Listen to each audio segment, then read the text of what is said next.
Mon cher Philippe, on continue d'ailleurs dans le délire gauchiste canadien. Alors là, oui, c'est du beau. oui. Là, c'est du propre. Là, quand je vous dis, là, je parle aux Européens. Là.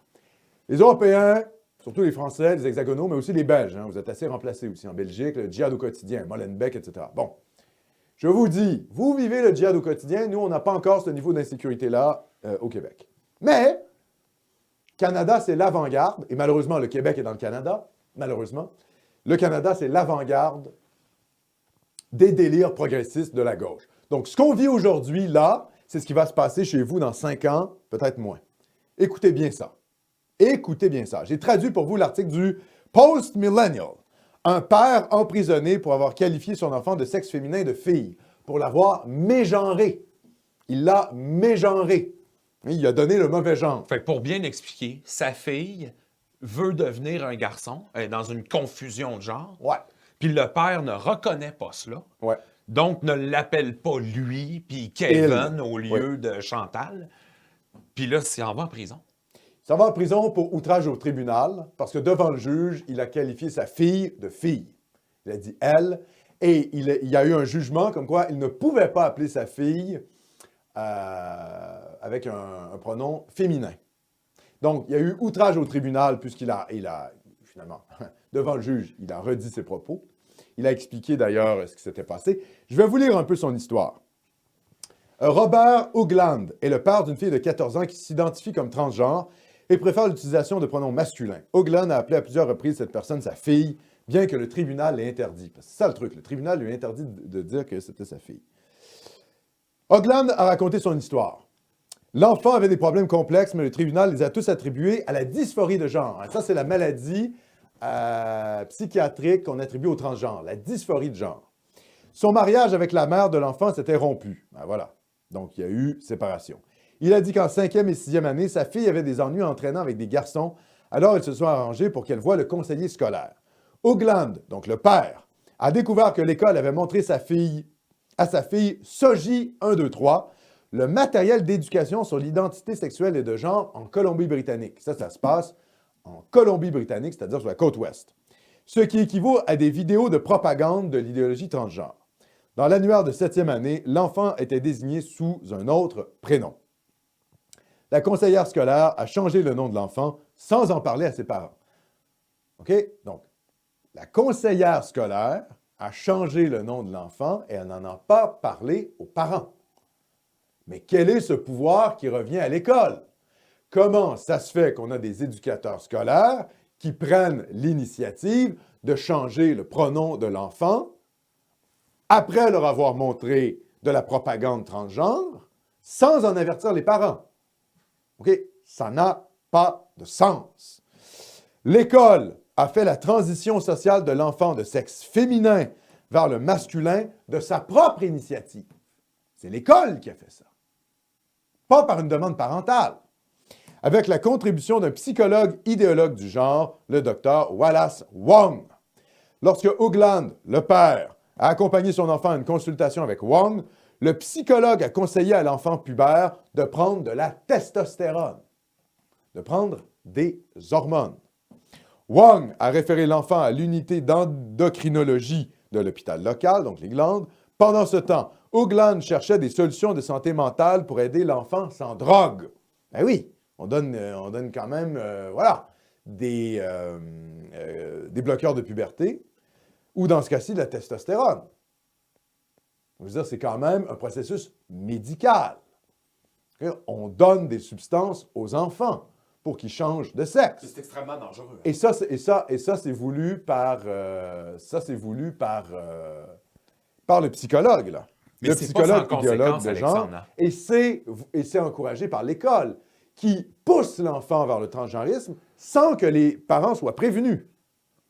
Okay, c'est très fort. Non, c'est pas sans conséquence. Oh non, ça peut entraîner la stérilité à vie ou voire ça va entraîner sur une fille. Ouais. Une fille qui prend de la testo, c'est ouais. sûr qu'elle va être stérile.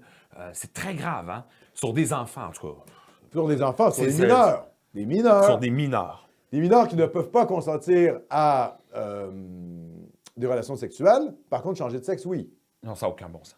En fait, c'est vraiment de la maltraitance. Là. Pendant ce temps, Hoagland, donc le père, cherchait des solutions de santé mentale pour aider l'enfant sans drogue. Lors des premières visites de l'enfant à l'hôpital, un plan de traitement a été mis en œuvre. L'enfant et sa mère, l'ex-épouse de Hoagland, ont signé un formulaire de consentement qui déclarait explicitement que le traitement était expérimental, ce qui signifie que les endocrinologues recommandant le traitement ne connaissaient pas l'impact à long terme sur la santé.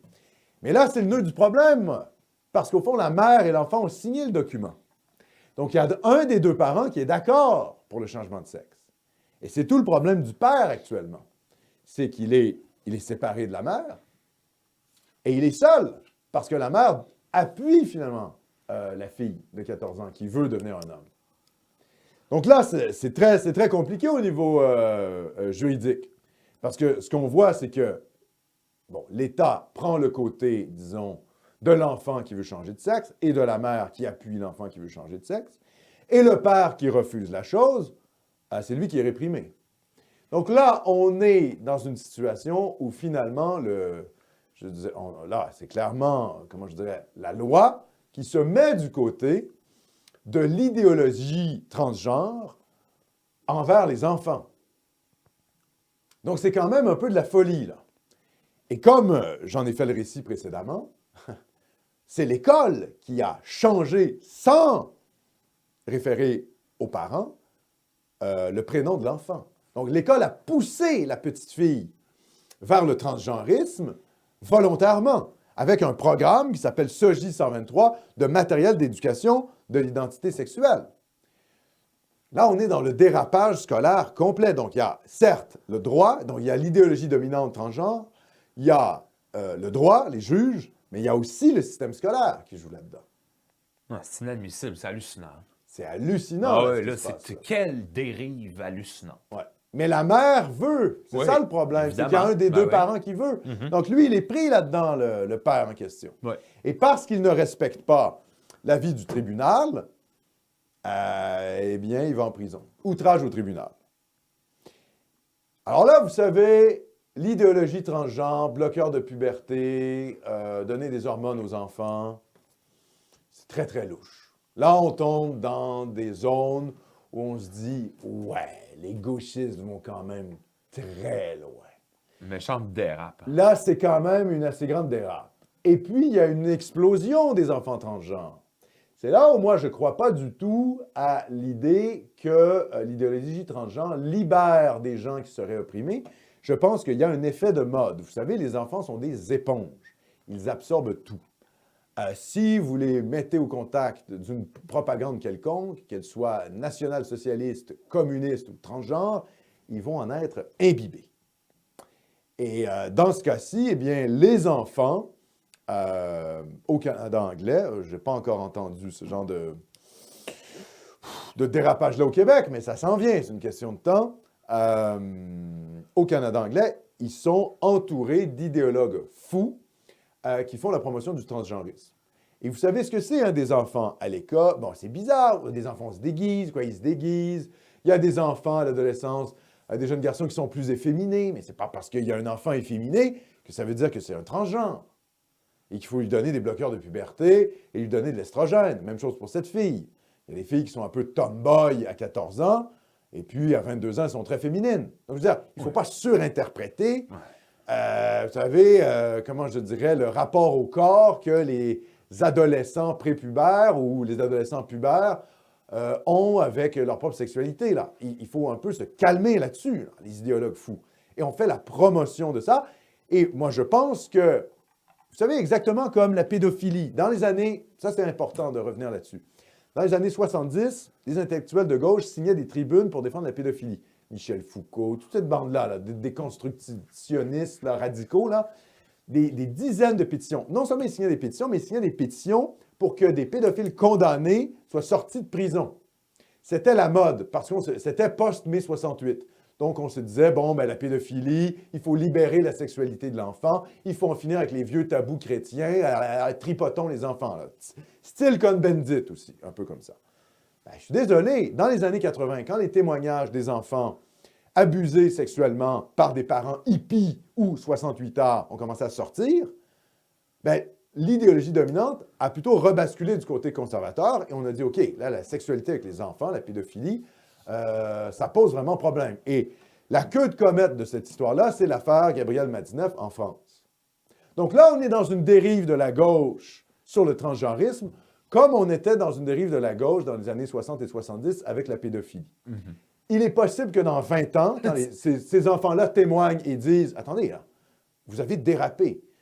Vous nous avez fait de la propagande transgenre, on a pris des hormones, vous avez complètement bousillé ma vie, tout ça pour votre idéologie de déconstructeur, et c'est vous qui êtes responsable. » C'est possible que dans 20 ans, la gauche soit obligée de s'excuser d'avoir fait la promotion du transgenrisme envers les enfants. Ça pourrait Pourquoi? très mal vieillir. Ça pourrait très mal vieillir parce que, comme je l'ai dit, il y a eu des reculs sur la pédophilie. La pédophilie était à la mode dans les années 60 et 70 dans les milieux de gauche, et il y a eu un basculement dans les années 80-90. C'est possible qu'on vive la même chose avec le transgenrisme.